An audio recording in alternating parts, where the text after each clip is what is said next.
මේ වෙනකොට ලෝකේ තියෙන තත්ත්වය තමයි ජනාධිපතිතුමා ඛනිජ තෙල් මිල ශීඝ්‍රයෙන් වැඩි වෙනවා. දැන් කාබෝජ 68ක් වැඩි කරලා තියෙනවා. ඒතකොට කැන්දාව 28ක්. අපේ රට 108ක් පමණයි තාම වැඩි කරලා තියෙන්නේ. දැන් මේ තත්ත්වය ඉස්සරහට තවත් වැඩි වෙයිද? ලෝකේ ප්‍රවණතාව වැඩි වෙන තත්ත්වයක් තමයි තියෙන්නේ. ජනතාව පීඩනයටපත් වෙයිද? එහෙම පීඩනයටපත් වුණොත් හදිස්සි හරි අසීමිතව තෙල් මිල වැඩි වෙලා බදු බර අඩු කළා හරි විශේෂයෙන්ම තෙල් මත පනවල තියෙන බදු ප්‍රමාණය අඩු කළා හරි ඒ සහනේ ජනතාවට දෙන බලාපොරොත්තුවක් තියෙනවා. තෙල් සඳහා තියෙන්නේ බද්දක් තමයි. හැබැයි බද්දේ අපේක්ෂාව මොකක්ද? තෙල් සංස්ථාව ණය තිබුණා බිලියන 884ක්.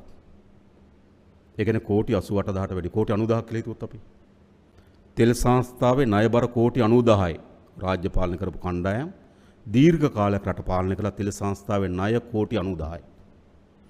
ඒ මුළු කෝටි 90000ම භාණ්ඩාගාරේ බාරගත්තා අපි. දැන් තෙල් සංස්ථා සතයක් නැහැ. අපි මොකද කරලා තිබෙන්නේ? ඒ භාණ්ඩාගාරේ බාරගත්තු කෝටි 90000 සාමාන්‍යයෙන් ගත්තොත් කෝටි 90000කට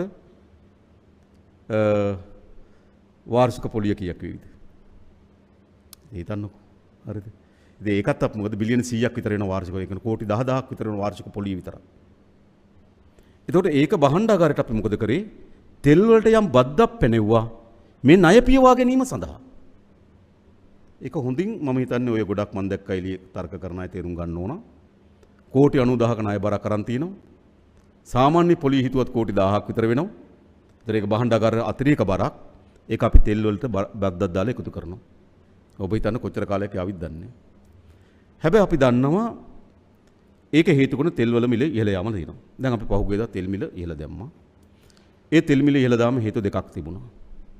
එකක් තමයි අපිට පරිහරණය අඩු කර ගැනීම ඕනකම තිබුණා. දෙක තෙල් මිල ඉහළ යාමක් එකපාර විශාල ප්‍රමාණයක ඉහළ යාම ආර්ථිකයට බලපාමක් ඇති වෙන ඒක සමනය කරගන්න ඕනකම තිබුණා. ඒ වගේ මාර්තු මාසයේ තෙල් මිල ඉහළ යාම සංස්ථාවට ලාභයක් තියෙනවා. සංස්ථාවට ලාභයක් තියෙනවා. මේ තෙල් මිල ඉහළ යාම. හැබැයි ඊළඟ අපි නියමිත වැඩි කිරීමේ අපේ මිල ගැලැප්වීමේදී අපි මේ මාර්තු මාසයේ ලබාගත්තු ලාභයත් ගණනය කරනවා අපි. ඊට පස්සේ තෙල් ලෝක වෙළඳ පොලේ තෙල් මිල වැඩි වෙලා හෝ අඩු වෙලා නම් ඒකත් ගණනය කරනවා අපි. ඒ ගණනය කිරීම අනුව අපිට උත්තර දෙකක් ලැබෙන්න පුළුවන්. තෙල් මිල වැඩිවීම හෝ අඩුවීම. දෙකම ලැබෙන්න පුළුවන්. යථාර්ථය මොකක්ද කියලා ඔයගොල්ලෝ දන්නවා. දෙකම ලැබෙන්න පුළුවන්. එතකොට අපි බලනවා මේ මිල වැඩිවීම ඒ තෙල් හරහා ගොඩනැගෙන ආර්ථිකයට බලපෑමක් ඇති කරනවා නම් අපි බද්දේ යම් ප්‍රතිශතයක් අයින් කරනවා. එතකොට අපි මේ මාර්තු මාසයේ වැඩිවීමේ ලාභයයි බදු ප්‍රතිශතය අඩු කිරීමයි හරහා අපිට වැඩි කිරීම සිද්ධ වුණොත් ඒ වැඩි කිරීම අපිට අඩු කරගන්න පුළුවන්. ඒක තමයි අපි උපාය මාර්ගය උනේ.